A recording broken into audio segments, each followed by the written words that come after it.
प्रादुर्भाव करतो. बोलता बोलता इथे सरांना 5 मिनिट झाले. ह्या 5 मिनिटात भारतात 200 स्त्रियांची मृत्यू, ह्या 5 मिनिटात भारतात 200 स्त्रियांचे मृत्यू फक्त आणि फक्त सर्वायकल कॅन्सरमुळे होऊन जाते. तर तुम्ही सुद्धा विचार करा की हा लसीकरण किती महत्वाचा आहे. आम्ही जे देणार आहोत तो क्वाड्रिव्हॅलेंट इंडिजिनस सर्वावॅक वॅक्सीन आहे आणि हा आपल्याला ह्युमन पॅपिलोमा व्हायरस HPV जी जे व्हायरस आहे त्याच्यापासून आपल्याला मुक्तता देते. आणि हा लसीकरण फक्त ह्याच्यासाठी नाही, 6 प्रकारचे कॅन्सर कुठले?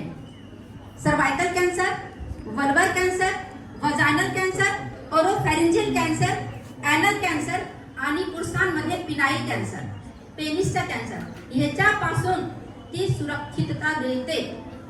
तर तुम्ही विचार करा की हा लसीकरण किती महत्वाचा आहे. अख्ख्या जगात दरवर्षी 7,90,526 लोकांची मृत्यू फक्त ह्या कॅन्सरमुळे होऊन जाते. आणि भारतात ह्या कॅन्सरचे मृत्यूचे प्रमाण 2ऱ्या क्रमांकावर आहे. भारतात ह्या सर्वायकल कॅन्सरमुळे मृत्यूचे प्रमाण 2ऱ्या स्थानावर आहे. पहिला आहे ब्रेस्ट कॅन्सर, दुसरा आहे सर्वायकल कॅन्सर. पण ब्रेस्ट कॅन्सरसाठी तसं काही लस उपलब्ध नाही आहे. पण हा एक मात्र असा कॅन्सर आहे की ज्यासाठी लसीकरण उपलब्ध आहे. त्या लसीकरणाचं नाव आहे सर्वावॅक. सिरम इन्स्टिट्यूट ऑफ इंडियाची तुम्ही ते एक वॅक्सिन घेतली होती ना कोरोनाच्या काळात, है ना, कोरोना वॅक्सिन. त्याच कंपनीतला हे वॅक्सिन आहे. पूर्णतः सुरक्षित आहे, त्याचा काहीही साईड इफेक्ट नाही आहे. आतापर्यंत जे आपण 13,550 मुलींना दिला, कोणाला काहीही साईड इफेक्ट झालेला नाही. आणि या सर्वायकल कॅन्सर ह्याचा सिंगल डोस WHO नॉर्म्स प्रमाणे दिला जातात आणि 9 ते 26 वर्षाची मुलींना दिल्या जातात. आणि मग त्याच्यानंतर 26 ते 30 वर्ष जरी वॅक्सिनेशन घेतलेलं आहे तर आपल्याला एक तिची साधारण टेस्ट असते ती करून घ्यायला पाहिजे. WHOने एक ना गृहीत धरलं की आपल्याला जर सर्वायकल कॅन्सर लसीकरणद्वारे मात करू शकतो आपण, तर एक त्यांनी नॉर्म्स वापरला 90, 70, 90, 90, 70, 90. हा काय आहे तर 90% मुलींना जे की 9 ते 14 वर्षाचे आहे त्यांना पूर्णतः लसीकरण करायचं. 70 म्हणजे की 35 इयर्स आणि 45 इयर्स मध्ये असं फक्त 2दा त्यांची एक स्पेशल स्क्रीनिंग असते, पॅप स्मिअर टेस्ट आपण म्हणतो, त्या टेस्ट करून घ्यायच्या 70% लोकांच्या स्त्रियांच्या. आणि 90% ज्यांना सर्वायकल कॅन्सर झालेला आहे त्यांना व्यवस्थित काळजी घ्यायची, ट्रीटमेंट घ्यायचं, त्यांच्या स्वास्थ्याचं सगळं केअर करून त्यांना सुखरूप जीवन द्यायचं. असं जर 90, 70, 90 हा रूल आपण जर फॉलो केला तर नक्कीच असा विचार आहे की 2040 पर्यंत आपण भारताला सर्वायकल कॅन्सर पासून मुक्त करू शकतो. याच्यासाठी ministry of health and family welfare, WHO, UNICEF, Rotary, cancer patient aid association अशी मोठी ऑर्गनायझेशन खूप काम करते. आपण खूप भाग्यवान आहोत की आज आपल्या शाळेत मी तुमच्यासाठी फक्त अवेअरनेस कॅम्प तर हे आहेच, पण 4 तारखेला तुमच्यामध्ये आम्ही हा लसीकरण घेऊन येत आहोत. त्याच्या 2 कंपनी असते, आपण सर्वावॅक पण देणार आहे, काहींना गाडसी पण देणार आहे. तर हा लसी खूप महत्वाचा आहे, हा तुम्ही समजून घ्या. आणि आपल्या घरात जाऊन आपल्या आईंना सांगा की आमच्या शाळेत हा जी वॅक्सिन आहे आम्हाला फ्रीमध्ये मिळणार आहे, कारण ही वॅक्सिन खूप महागडी आहे. ते साधारण जे बिलो पॉवर्टी लाईन आहे, ऑरेंज येलो राशन कार्डचे जे धारक आहेत ते घेऊ शकत नाही किंवा टाळमटोळ करतात किंवा चला जाऊ द्या आपल्याला तर झालेलं नाही आहे, बघू आपण नंतर. पण ह्या करता कधी हा इन्फेक्शन होऊन जाईल सांगता येत नाही. याचे काही असं सुरुवातीला काही लक्षण दिसत नाही. आणि हा जर इन्फेक्शन HPVचं इन्फेक्शन एकदा जर आपल्या शरीरात झालं तर सुप्त अवस्थेत तो 20 वर्षपर्यंत राहू शकतो. आणि जेव्हा 35 किंवा 45चं वय आलं ना तेव्हा त्याचा प्रादुर्भाव कॅन्सरच्या रूपात होतो. आणि मग तेव्हा त्याचा इलाज खूप अशक्य आहे किंवा लाईफ एकदम खराब होऊन जाते किंवा इतका खर्च लागतो ट्रीटमेंटसाठी, लाखोमध्ये खर्च होऊन जातो. पण आपली ही आजची एक लस आपल्याला आयुष्यभर त्या सर्वायकल कॅन्सर पासून सुरक्षितता देते. ह्या लस हा फक्त एवढी एक लस आहे जी युनिसेक्स आहे, म्हणजे तुम्हाला मुलांना पण देता येतात, मुलांना पण हे सगळे प्लस फिनाईल कॅन्सरची सुरक्षितता देतो.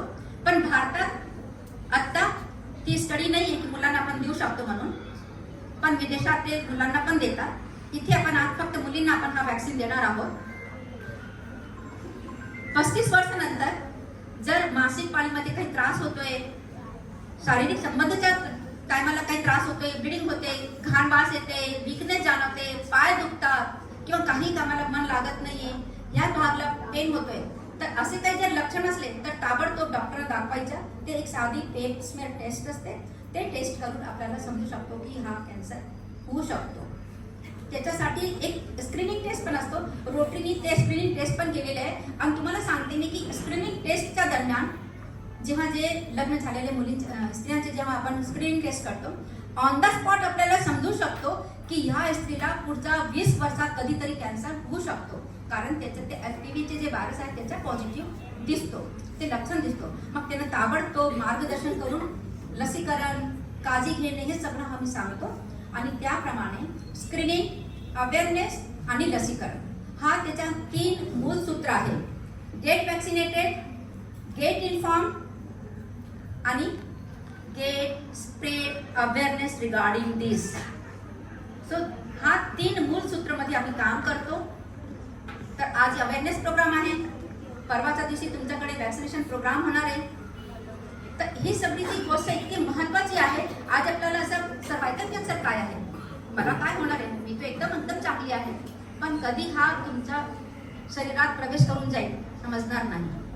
तर हा लसीकरण कसं काम करते, HPVची जी लस आहे ते जेव्हा मी तुम्हाला देतो 0.5 ml इतकासा डोस असतो, पण तो एक प्रकारचा कॅप्सिड प्रोटीन तुमच्या शरीरात निर्माण करते. आणि हा जे प्रोटीन आहे तो HPV व्हायरस सारखाच दिसतो. मग आपला शरीर बोलतो अरे हा व्हायरस कुठून आला, मग तो त्याच्या अगेन्स्ट अँटीबॉडी म्हणजे सैनिक रक्षक तयार करतो. आणि हा अँटीबॉडी इतका स्ट्रॉंग असतो की नॉर्मल जे इन्फेक्शन HPVचं असतो त्याचा सुद्धा पण इतका अँटीबॉडी निर्माण होत नाही जितका जास्त ह्या लसीकरणमुळे होऊन जातो. दुसरा एक विचार की मी अजून तर मला लग्नाला खूप वेळ आहे, मी 9 वर्षापासून कशाला वॅक्सिन घ्यायचं. तर तुम्हाला सांगते 9 ते 18 आणि 20 वर्ष ह्या वयात जर लसीकरण घेतलं तर तुमच्या शरीराची जी एक अँटीबॉडी निर्माण करण्याची जी क्षमता आहे तो कित्येक पटीने चांगली असते. म्हणून आपण 9 वर्षाचे 18 वर्षाच्या दरम्यान हा लसीकरणचं आयोजन केलेलं आहे. म्हणजे त्याच्याने तुमच्या शरीरात आत्तापासून ते अँटीबॉडी तयार होऊन जाईल. आणि कधी आयुष्यात जर तुम्ही हा HPV व्हायरसचा संसर्गमध्ये आले तर तुमच्या बॉडीमध्ये ऑलरेडी अँटीबॉडीज राहणार आहे आणि तुम्हाला मग तो इन्फेक्शन होणार नाही किंवा त्याच्या पुढचा जे प्रादुर्भाव आहे कॅन्सरमुळे होतो तो होणार नाही. तर तुम्ही सगळ्या HPVची लस घ्यायला तयार आहात? ठीक आहे. आता जेव्हा 4 तारखेला लसीकरण होणार आहे तर तुमचा आधार कार्ड तुमच्या बरोबर राहू द्या. तुमच्या आधार कार्डचा नंबर आहे तिथे आणि तुमचा जे BPL कार्ड आहे त्याची एक झेरॉक्स कॉपी आपल्याला कन्सेंट फॉर्ममध्ये हे करायची आहे. आणि जेव्हा तुम्ही वॅक्सिनेशन बूथमध्ये आतमध्ये प्रवेश करणार आहे तर तुमचा जे हँड आहे त्याची स्लीप थोडी वरती पाहिजे.